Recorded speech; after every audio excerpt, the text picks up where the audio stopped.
Thank you for having me again for the second year. I'm not new to Saybrook, so when we heard that the conference was up here, I reflected.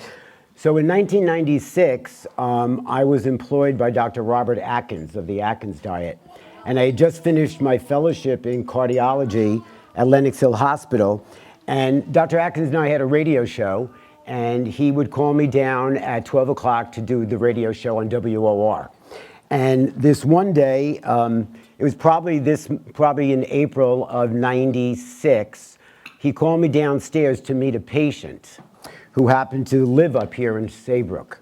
And he said to me, I would like you to meet her, and she will be your new patient.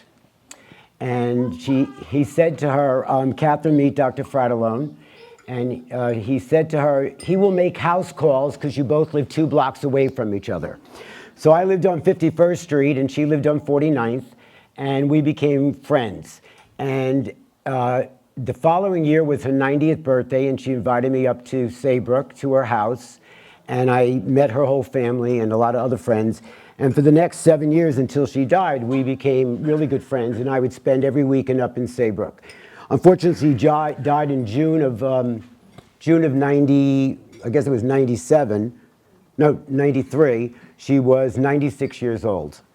So through the years, Ms. Hepburn has given me various photographs to keep.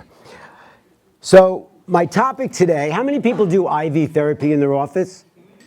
Okay, so in the office in Connecticut, we have naturopathic doctors, Dr. Cook, Dr. Miles, Dr. Cruz. In New York, we have Dr. Cruz and Dr. Miles, and we do IVs all the time. As you know, in the state of Connecticut, NDs cannot do IVs unless you have an MD or an MP present. But I've been doing IVs for 30 years. So Dr. Atkins died the same year that Katharine Hepburn died. He died in April of 2003. She died in June. And these are his formulas that I've been using ever since. So I want to go through different formulas that you could use. The most important is chelation therapy. How many do chelation? No. Okay, so EDTA is a chelator. Chelator means to grab onto in Greek. It means to get rid of the calcium. You have every metal has a different chelator. So for lead, arsenic, let's say aluminum, you would use EDTA. If you have mercury, you would use DMPS or DMSA. DMSA is the oral version. DMPS is no longer FDA approved. So I've been using a lot of chelation as a cardiologist because there's studies shown that since 1955, EDTA can get rid of calcium plaque, both in the coronary arteries and the carotids, and it help with heart disease. A conventional cardiologist does not do chelation therapy. They would rather do an angioplasty or a stent and then a bypass. But I've been doing EDTA for 30 years. The prescription for EDTA was made by Merck in 1955, so it was a prescription.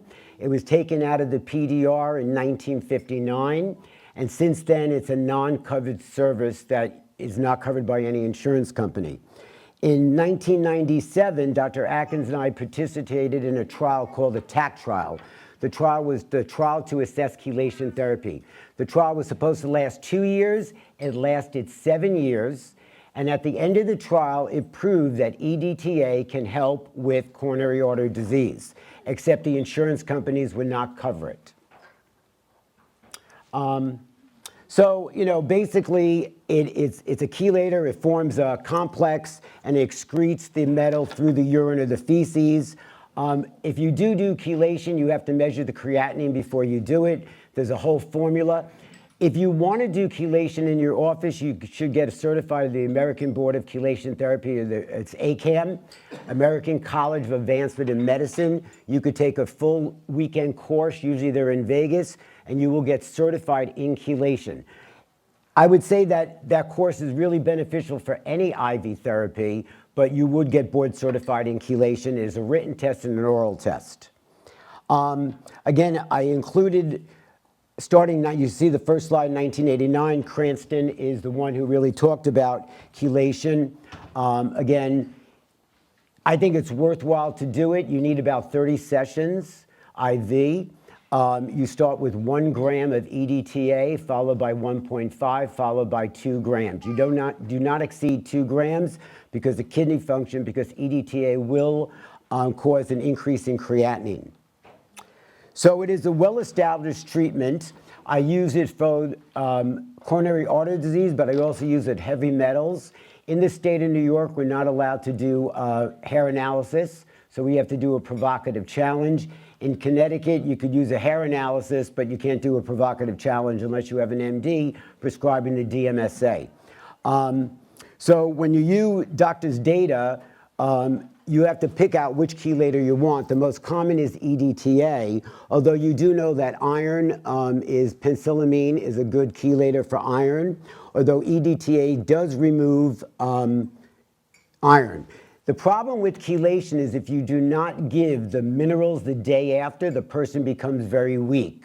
So you have to give minerals the day after chelation. So usually I do chelation on a Monday and a Thursday, and that means Tuesday and Friday will be the replacement days. Replacement days could be oral or IV. So administer IV, it started in the 1950s. The first report was in the state of Michigan, 1956. People canceled their coronary artery bypass surgeries. People canceled their amputations, and people canceled their endarterectomies for the carotids if they did chelation. The minimum amount to see improvement was at least 10 IV chelations. So if you don't get up to 10, you're not really getting any benefit. I included, the next slide included the formation, but we know it's, again, you do not give EDTA with another mineral because it will be chelated out. You should tell the patient if they're going for chelation to please not take any minerals that day or the day after. The day after, they have to take replacement minerals. This is a formula of chelation. You have a copy of these slides. You have to check osmolarity. But again, for EDTA, you have to put it in sterile water, not normal saline and not glucose. And you'll see through this lecture that different agents go in different fluid. You do add ascorbic acid. My ascorbic acid is derived from beets, not corn. How many use corn-derived vitamin C, IV? Beet-derived? Who does vitamin C again? Anyone do vitamin C? Okay, so I find that corn vitamin C, most people are sensitive to it, so we do spend a little more money to do beet-derived vitamin C. In this formula is 1.5, 150 milligrams per 10 ml, so that comes out to 1.5 grams. We add some magnesium chloride, potassium chloride, B6, sodium bicarb to balance it, and B5. And this is a standard mini chelation. Mini chelation is 1.5 grams, full chelation is 2 to 3 grams. These are all the published studies from 1955 up to 1989, and then you got the TAC trial in 1997. There are a lot of people against EDTA, especially the conventional cardiologists, and I'm a conventionally trained cardiologist, Lenox Hill.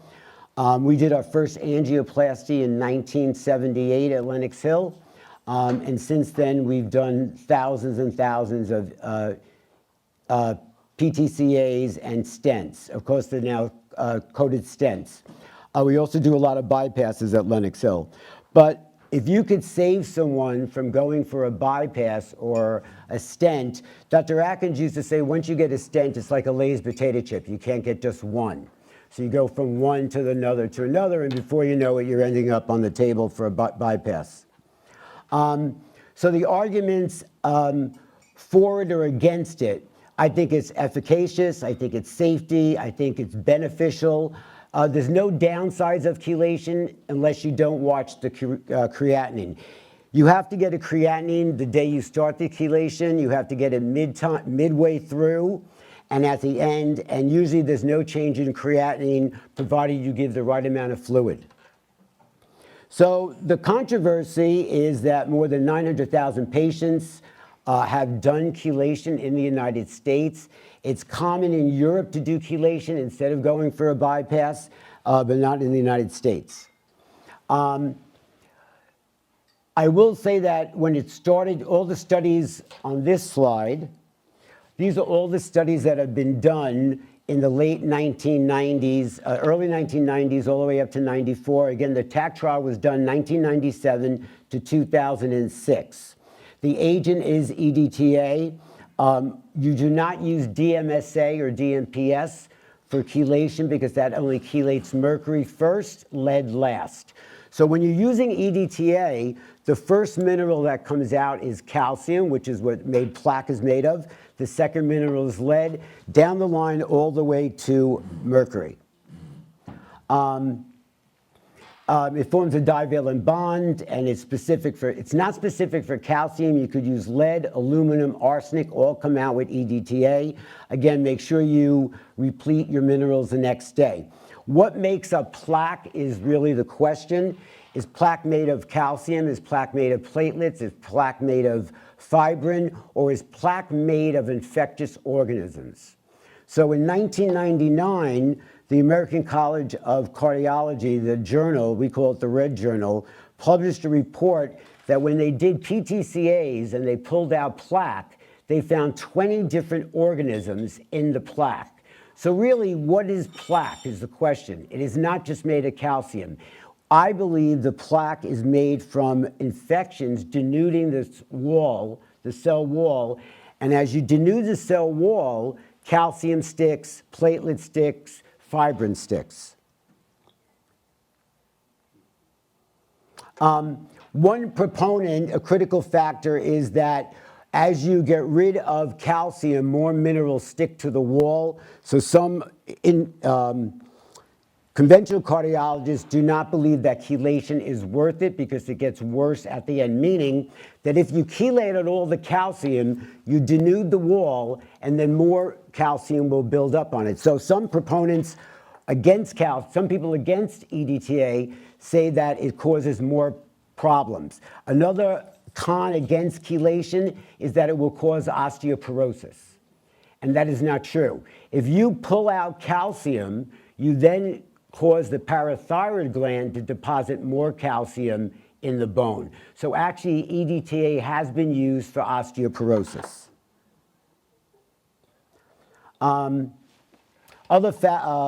Let's go. So decalcification of the complex, you decrease platelet aggregability, it's irreversible. Reduction in oxygen-derived free radicals. EDTA reduces iron and copper from the cell membrane. These are important catalysts in lipid peroxidation of long-chain fatty acids. It also, another benefit, it is low serum iron. So if you have a patient with hemochromatosis or polycythemia vera, you could use EDTA. And it does also lower total cholesterol and LDL. It does not increase the HDL.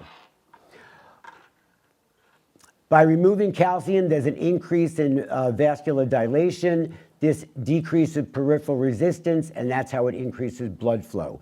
So EDTA can be considered a vasodilator. And again, here's the hypothesis where EDTA stimulates the parathyroid hormone release, thus moving calcium to the bone, helping osteoporosis. Arguments against chelation, they feel that calcium is not the only source of plaque, as we talked about. They feel that plaque is made of cholesterol and its esters, collagen, lipoprotein. Today in cardiology, the biggest risk factor is what they call plaque 2, or lipoprotein little a. There's no studies that show that EDTA can reduce lipoprotein little a. How many people test lipoprotein little a? Someone shout out loud what you use for it to reduce it.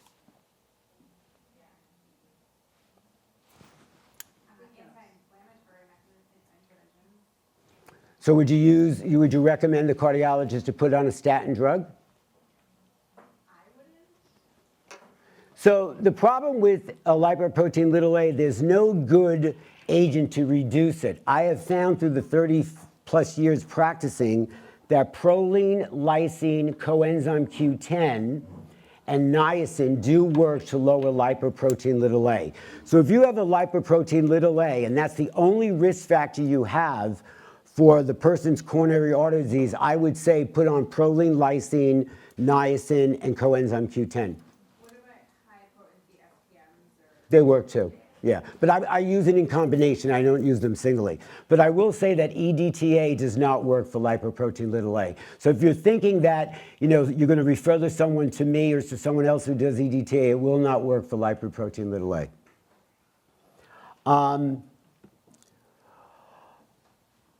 Clinical experience. It's used for coronary artery disease. That's great.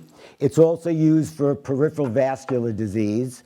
And you can use it for arrhythmias. So the one arrhythmia that I use EDTA for is supraventricular tachycardia, or SVT. I do not use it for ventricular tachycardia. You have to worry about torsades. How many people know about phosphatidylcholine? All right, so phosphatidylcholine is the Patricia Kane method. Patricia Kane is a neurochemist in Pennsylvania. She uses IV phosphatidylcholine, which is lecithin, for neurodegenerative disease such as Guillain-Barré, multiple sclerosis, myasthenia gravis, Parkinson's, and Alzheimer's. It is called Plaque X, and you could buy it as Plaque X, or you could buy it from McGuff as phosphatidylcholine. You start with 10 milligrams per ml, and you get all the way up to 50 milligrams. You then combine it with glutathione. So the Patricia Kane method is you start 10, every week you get up to 50. When you reach 50, you started adding glutathione at 600 milligrams, 900, and 1200. Very effective for hepatitis B and C, very effective for fatty liver, very effective for any toxic substance that affects the liver, but mainly used for Alzheimer's and Parkinson's. It also increases energy, so it's definitely good for chronic fatigue syndrome, it's good for mold intoxication. I'm sure most of the people in this room do some form of mold detox with glutathione. I use glutathione inhalation therapy, but I use phosphatidylcholine and Plaque X for mold also. It's also good for stroke and trauma for the brain. And of course, my major use of phosphatidylcholine or Plaque X is Alzheimer's and Parkinson's. Studies have been done that Plaque X will also lower your total cholesterol, HDL increase, LDL decrease. There's an increase in the esterification of cholesterol, thus increasing the HDL. There's a close relationship between high lipid levels and adherent or aggregation of platelets. And if you want to find about phosphatidylcholine, there is a website called plaquex.net where you could order your Plaque X if there's an MD or a nurse practitioner in the office that could administer it. And this is the PK protocol, is the Patricia Kane protocol, as I said. Again, it involves using phosphatidylcholine with IV push of glutathione. Patricia Kane uses it for MS, Lou Gehrig's disease. She also uses it for Lyme disease, which we'll discuss at the end of this topic, fibromyalgia, and autism. Most of you are familiar with the Myers cocktail. How many do Myers? How many do IVs again? A lot of people? So Myers cocktail, basically, the late John Myers was a Maryland physician who it's named after, and it's to give the person intravenous supplements. We do a lot of Myers cocktails in both Connecticut and New York. I would say most people that need a little push in energy or they need something for chronic fatigue will go for a Myers cocktail. What does a Myers cocktail involve? There is the formula, vitamin C, a B complex. In my office, B complex has to be methylated B. We do not use cyanocobalamin, we use methylcyanocobalamin. We also do folic acid, B5, B6, magnesium chloride, and you're getting anywhere from 5 grams up to 25 grams of vitamin C. Once you go above 25 grams, you're going into an anti-cancer formula, which is a different IV. These are the three doctors that Myers cocktail became famous for. Dr. Gaby is still alive today and practices. Dr. Atkins died in 2003. Dr. Corsello died in 2007 from liver cancer secondary to mold. But her office, Dr. Atkins and Dr. Corsello were part of ACAM, and they also formed AMFAR, which was to help with HIV patients, but they also formed a group where helped other physicians know about integrative therapies. So that's the cocktail. You could do it as an IV push, but you have to do it very slow because the B vitamins has called the patient to become flushed, red, and sometimes drop their blood pressure. So what I usually do is we do a Myers cocktail as a drip. We don't do it as a push. Although some doctors do it as a 15-minute push, you just have to be careful of the blood pressure. This is what Myers cocktail is used for: asthma attacks, migraines, chronic fatigue, fibromyalgia. I do some Myers cocktails for upper respiratory tract infections. Unless my nurse is out, she's the one giving the IVs. If she's not in, Dr. Miles, as an ND, could give an IV in my office. Dr. Cruz could give an IV, and so could Dr. Cook. But most of the time, it's the nurse giving them, who's certified by ACAM, meaning that she did the training course in Las Vegas for the American College of Advancement of Medicine. We know that vitamin C reaches concentrations more than 50 times greater than can be achieved orally. Also, you bypass the GI tract, so there's no digestive diarrhea with vitamin C given IV. How much vitamin C can I give IV? Our cancer patients start at 25 grams. 2 drips of 25 grams. They then go to 50, then 75, then 100. 100 grams of vitamin C, you have to have a large vein because it scleroses the vein, and you cannot achieve 100 grams for more than 4 weeks at a time. I do not give it through a port. I would love to give it through a port. I can give it through a port as an MD. The oncologists do not like using a port for vitamin C. Glutathione is the most powerful antioxidant. We know it for anti-aging. It's a tripeptide of 3 amino acids: cysteine, glutamate, and glycine. I use glutathione for mold intoxication, for Lyme disease, heavy metal intoxication, and just as an antioxidant for anti-aging. We know that glutathione is produced in the body, but not at a high concentration. So it's a great antioxidant, it's a great detoxifier, and it's a great immune system booster. How do you give it? You could give it injectable. If you give it oral, you're wasting your time and the patient's money because oral glutathione is a large molecule, not well absorbed. So I would suggest to give it IV. You could give it transdermal in a patch. I use Hopo Pharmacy that makes it for us.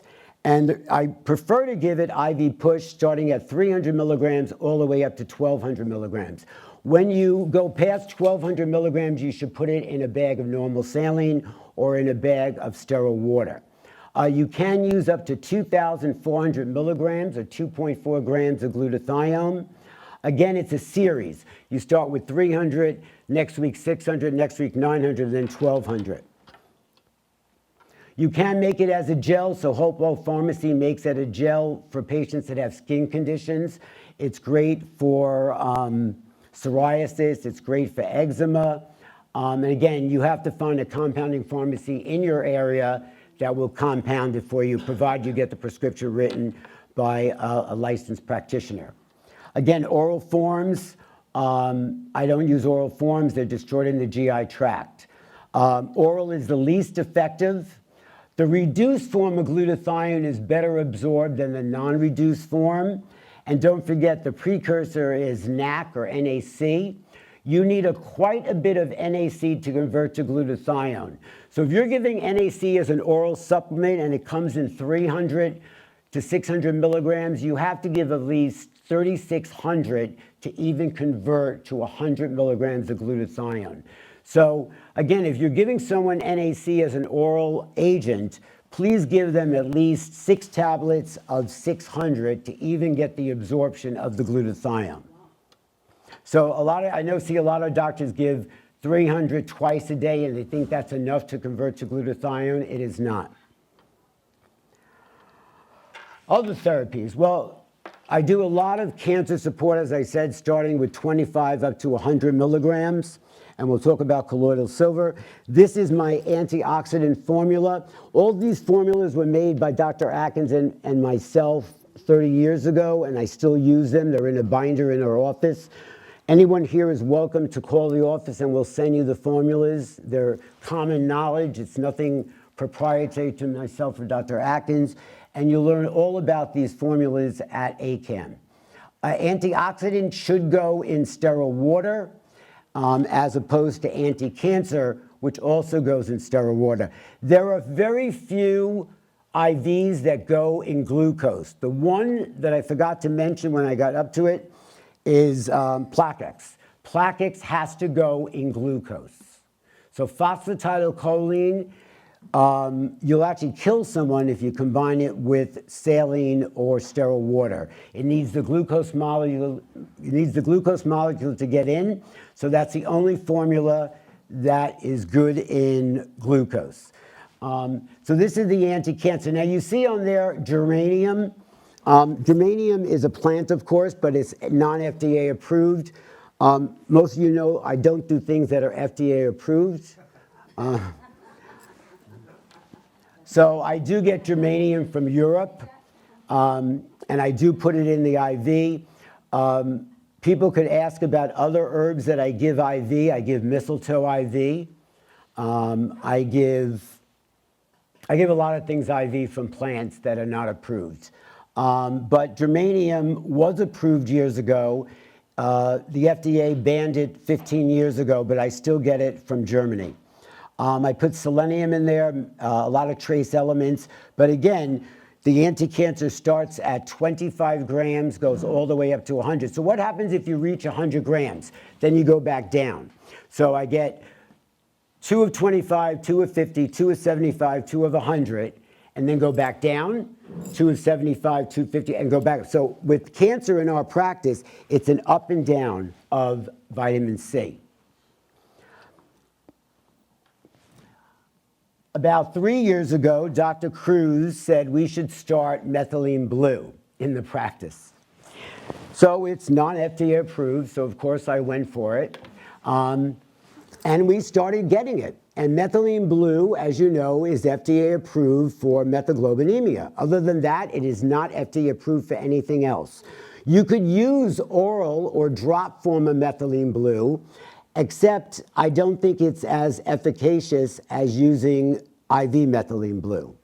I have done 10 IV methylene blue drips in the last year. I think they're wonderful. I think it increases memory. I think it's great for chronic fatigue. I think it gives you a boost of energy. But as you see, most of the doctors doing it, if they're integrative doctors or they're ACAM doctors, they're doing it off-label. How many times do you think I'm going to see methaglobinemia in my practice? Not a lot. So these are the uses that you can use it for. Of course, methaglobinemia being the first one, vasoplectic syndrome involving the vagus nerve where it's interrupted. The third one is a chemotherapy that is used for lung cancer, Hodgkin's lymphoma, efzosamide. And you get an encephalopathy with that chemotherapy, and you can use methylene blue. You realize it's a dye. It is not natural. So if you're thinking that I'm using it is not a natural thing to give methylene blue. Dr. Cruz uses a lot as gel taps that melt under the tongue. You could do tinctures, but I think the best way to give methylene blue is to start slow, and you eventually go up. So it comes in a 10 ml vial. We start by giving 2 milliliters, and every week we increase by 2 milliliters to get up to the full 10. You run it slow. It is actually the color blue of your water glass bottle on your desk.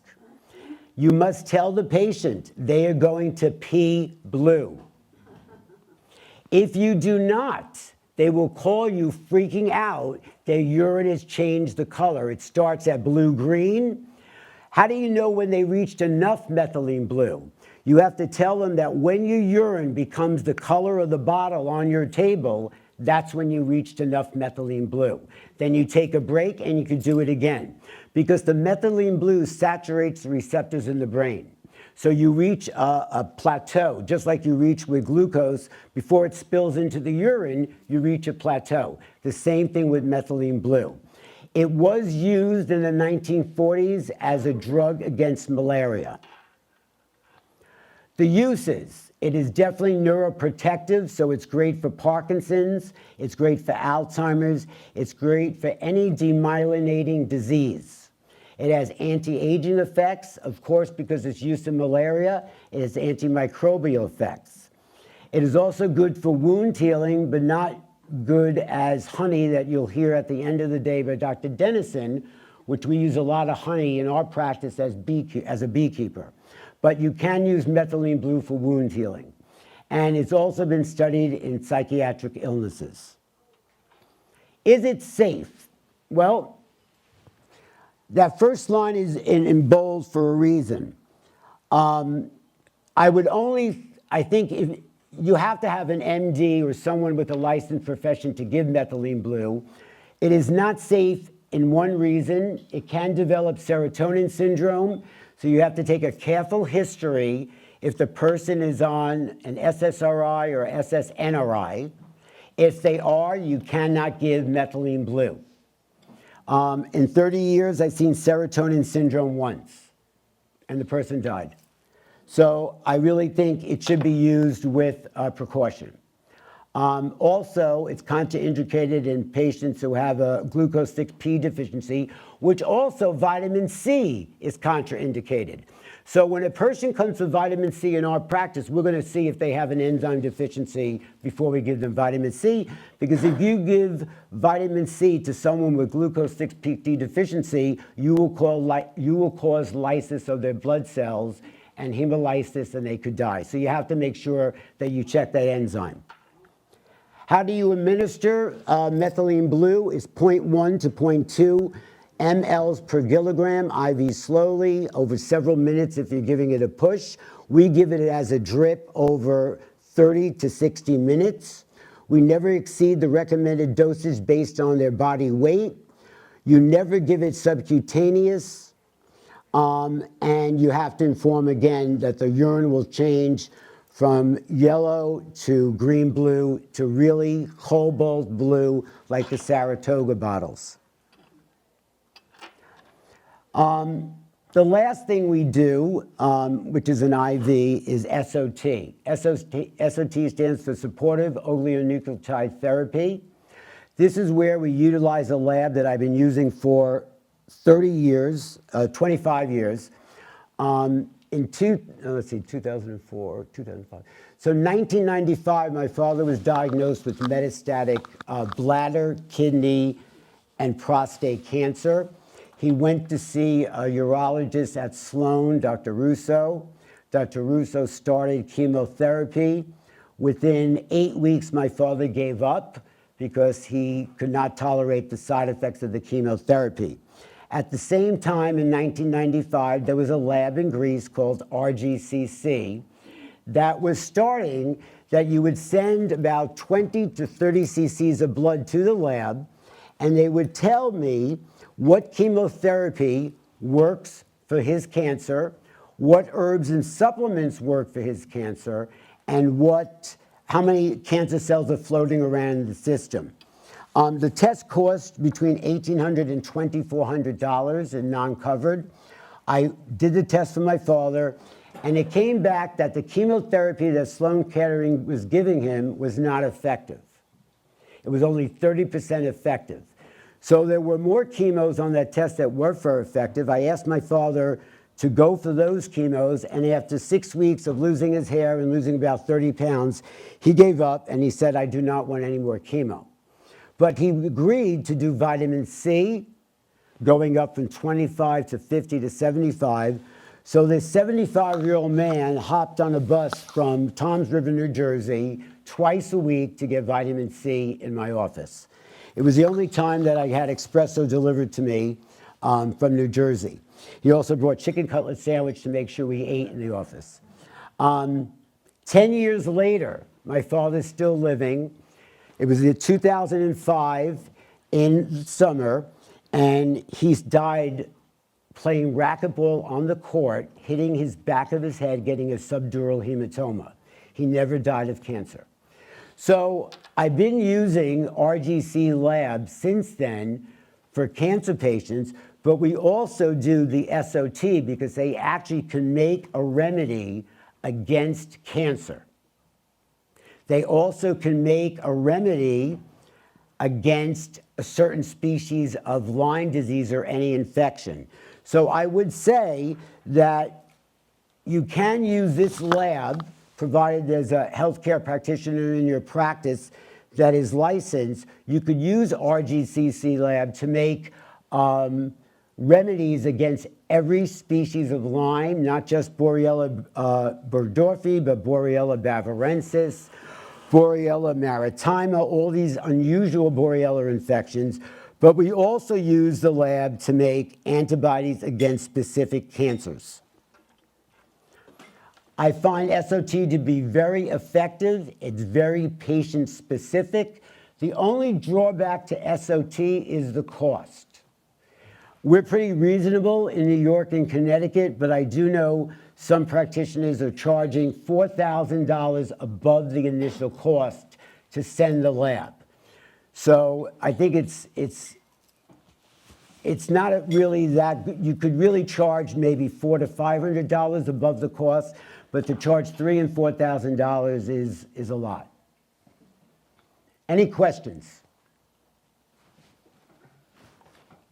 I just wanted to make the point that MD physicians with a nurse in the office can really apply almost any therapy that they want to apply as long as they've given informed consent to the patient. Correct. The FDA, if you're not selling something over the counter, they're not really going to come after you. They're not that interested in these small numbers. So, Well, except for mistletoe. You have to be careful with mistletoe. okay. Can you explain that? Well, because mistletoe is not approved in the United States, and basically, years ago, Dr. Atkins and I lost our licenses to practice medicine. I've lost my license in 30 years. I lost it 5 times. That was taken away from me from the FDA because I was doing practices that were not FDA approved, and I was having the drug delivered to my office. So if someone wants mistletoe today, I will instruct them where to get it. They could bring it in to me. I could infuse it, but I give them back the mistletoe empty bottle. So I will not store it in my office. That's how I got in trouble. Well, you're very courageous, and these new practices would not get ahead without people like you. I have another question about calcium scores. Yes. Tell us how you use calcium scores in your office and how that could relate to EDTA. So the TAC trial did look at calcium scores before and after They might 30 need to know treatments. what it is. Oh, a calcium score is, it's a lot of radiology, but you actually find out the number of calcium plaque in each individual coronary artery, and you're not supposed to have 100. So it looks at the calcium by volume and by number in the left main, LAD, circumflex, and the right coronary artery. You're not supposed to more than 100. So the TAC trial did calcium scores first, then they gave 30 chelations, and then they saw the result afterwards. And there was a 15 to 20% reduction in calcium score number in those that did 30 treatments of EDTA. So I do calcium score. The only thing you have to be careful is that it's a lot of radiation. Now they have more sophisticated machines today that it's less radiation. I would rather do a calcium score with a CT angiogram, which is a non-invasive angiogram through the hand, rather than a catheter I used to put up the groin to the heart. So it is very beneficial. And it helps you make decisions? It helps you make decisions, well, say, for instance, we could then say who's at risk for what heart attack. For instance, if you have all the calcium in the LAD, that's the widowmaker. So if you have more than 100 points in the widowmaker, you know there's more than 55% stenosis. So anything more than 100 carries an increased risk of plaque that will lead to a stent or a bypass. So very beneficial. I've had a calcium score, and Medicare does not pay for it. No, but it's not expensive. It's $200, more or less. And I think who really needs it is females. Females are underdiagnosed with heart disease. The number one killer in the United States, still for men and women, is heart disease, not breast cancer. So more females should be worried about heart disease than breast cancer at this point. Can you explain to everybody why that's true? It's because the protection of estrogen. Really has to do with estrogen. So a menopausal female has the same risk as a same man her own age. So after menopause, you have to worry about heart disease. But their anginal warning systems are All different, all different. So a male will get chest pain, substernal iridium down the left arm. A woman will not get those. They might get GI side effects. And most women who go to a doctor and complain about chest pain, the doctor flags it off and says it's psychiatric or anxiety. So please be careful of that. And I think if you did more calcium scores on females, we'd capture more people with heart disease. Any other questions? Yes? Where do you source your B vitamin C from? McGuff. Okay. There's a couple of good places. Hopewell used to get it for me, McGuff, Metro Drugs. I try to help the local people in the Connecticut, New York area. Reliant Pharmacy is a new pharmacy in Southport and in Monroe. They could get a lot of IV things for you. I have a few short questions. Go ahead. When you mentioned the proline, lysine, CoQ10, and niacin, do you use a particular dose for each? Yeah, so proline is 500 milligrams for a day, so 2 grams or 2,000. Lysine the same. Niacin is you start slow at 500 and try to get up to 1,500. And coenzyme Q10 is 400 milligrams. And it doesn't matter if it's ubiquinol or plain CoQ10. Okay. With the, and then with the phosphatidylcholine, the IV, do you notice an improvement with post-concussive syndrome? Is that syndrome? For the IV phosphatidylcholine, do you notice an improvement for post-concussive? Yes, very much so. Okay. And then with the glutathione orally, can you notice a difference between liposomal versus just regular? Yeah, liposomal is a lot better, but again, oral glutathione, unless you get the reduced form of liposomal, it's not beneficial. You have to get the reduced form of liposomal. Okay, and then my last question. In terms of cardiovascular risk in women, because I know women, and you correct me if I'm wrong and or add to it, but I know women will tend to have more issues in their microvascular Yes. system. How do you tend to approach women, either in terms of evaluation or treatment? So there's a test called a Cleary test, which is Cleary looking at calcium scores. So a Cleary test looks at the subendothelial lining, which is more important for females than men. So I would do a Cleary test. Thank you. You're welcome. Anyone else? Well, Lindsay had her hand up first. I have a question. Go ahead. Is glucovorin PC? Is leucovorin? PC? Yes. Yep.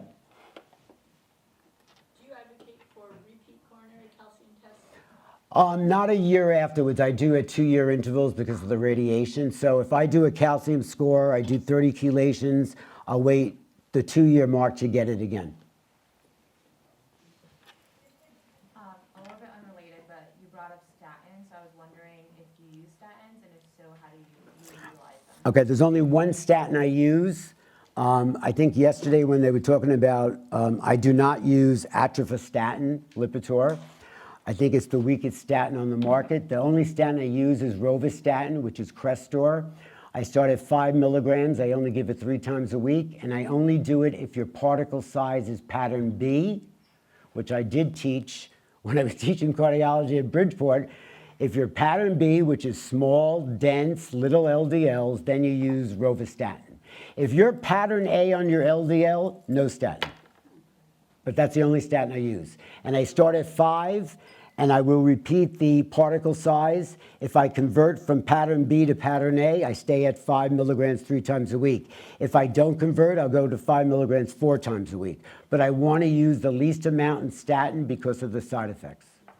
Last question, does cholesterol ever go too low for you? Yes, anything less than 150 is too low for me. Total or LDL? Total. There's studies to show that a total cholesterol less than 150 carries other risk factors. I mean, hopefully you're all not worried about cholesterol. That's the least thing you should be worried about. You should be worried about triglycerides and HDL ratio and insulin resistance and not worry about cholesterol. Most of the patients that turn 100 years old in my practice, which have been plenty, are women who are above the age of 100 that have total cholesterols greater than 300.